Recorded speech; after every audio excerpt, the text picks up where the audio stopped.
Chapter 1. He Just Can't Stop. Everyone at Elmwood High knew one truth, spoken in hushed tones and nervous giggles.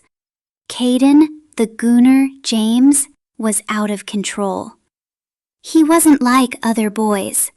While they played sports or scrolled endlessly through their phones, Caden had urges, deep, pulsing urges, ones he couldn't explain, ones he couldn't fight. Every day, before first period, after lunch, sometimes twice during gym, he'd sneak off to do it, alone, fast, sometimes slow, always intense, always messy.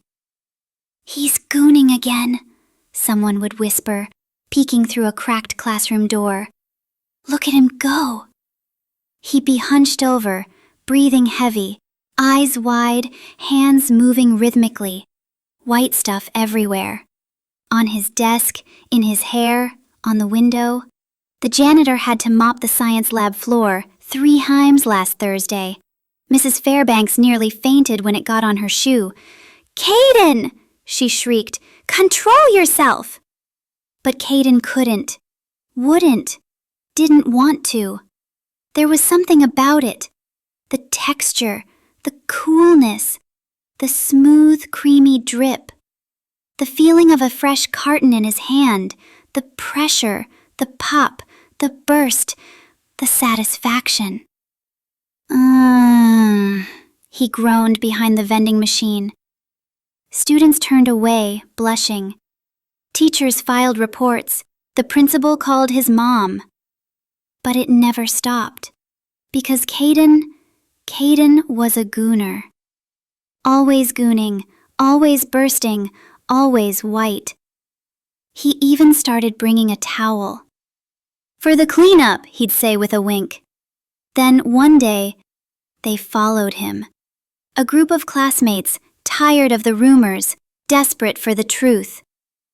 They crept into the art room storage closet where the latest incident had been reported.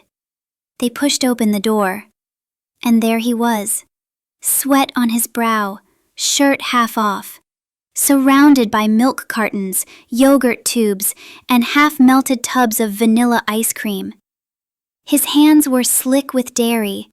He squeezed, swirled, poured, and licked the edge of a spoon with a sigh of bliss. "Oh, yeah," he murmured. "That's the good stuff. Greek style." Everyone froze. Caden looked up, eyes wide, milk dripping from his chin. "It's not what it looks like." They stared.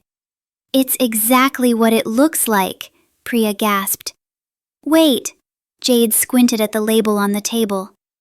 "Is that a milk frother?" "Uh-huh," Caden said, grinning. "I call this one the Triple Cream Dream. Want a taste?" Silence. Then, "You've just been making milk